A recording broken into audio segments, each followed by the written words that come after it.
Nous ne pouvons pas prendre des décisions rapidement. Alors ce qui se passe, c'est que nous travaillerons toujours pour ceux qui prennent des décisions rapidement. Ce qui est intéressant, c'est qu'environ 80% des décisions devraient être prises la première fois qu'elles se présentent. 80% des décisions devraient être prises immédiatement. Et si vous prenez des décisions à chaque fois qu'elles se présentent, tôt ou tard, vous développerez l'habitude d'être décisif. Vous serez très clair sur ce que vous voulez. Et il est facile de prendre des décisions si vous savez ce que vous voulez accomplir. L'une des principales raisons pour lesquelles les gens sont indécis, c'est qu'ils n'ont aucune idée de ce qu'ils veulent accomplir. C'est presque comme s'ils étaient à un carrefour, mais qu'ils ne savaient pas dans quelle direction aller. 80% des décisions devraient être prises immédiatement. La chose à faire avec les décisions, c'est de prendre une décision. Et si ça ne fonctionne pas, une autre décision. Et si ça ne fonctionne pas, une autre décision. Et si ça ne fonctionne toujours pas, vous êtes probablement dans le mauvais domaine de toute façon. Mais ce qui est intéressant, c'est que si vous prenez une décision, vous accumulez de l'élan. Et la différence entre les réussites et les échecs n'est pas que les personnes qui réussissent prennent les bonnes décisions. C'est que les personnes qui réussissent ont une bonne capacité à prendre des décisions. Le troisième point concernant la clarté est d'avoir une vision pour vous-même et une vision pour votre vie. La clé pour avoir une vision est d'avoir un rêve. Comme dans la chanson, il faut avoir un rêve si vous voulez voir votre rêve se réaliser.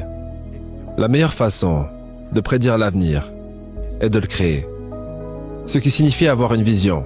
Même si la vision est perchée dans les airs, construisez la fondation sous vos rêves.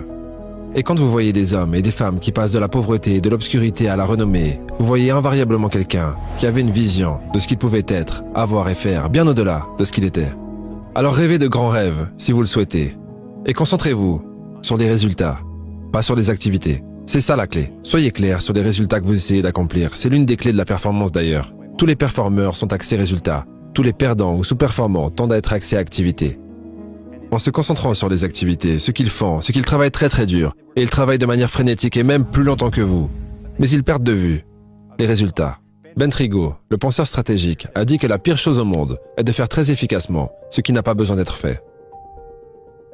Je pense que la principale raison pour laquelle les gens échouent dans la vie, je n'avais pas prévu d'en parler, mais la principale raison pour laquelle les gens échouent dans la vie, c'est à cause du facteur d'opportunisme. Nous faisons toujours et nous prenons toujours le chemin le plus rapide et le plus facile pour obtenir ce que nous voulons. Mais le chemin le plus rapide et le plus facile dans la vie est presque toujours le chemin de l'échec. C'est un gain à court terme pour une douleur à long terme. Nous faisons ce qui est amusant et facile aujourd'hui, au lieu de ce qui est difficile et nécessaire.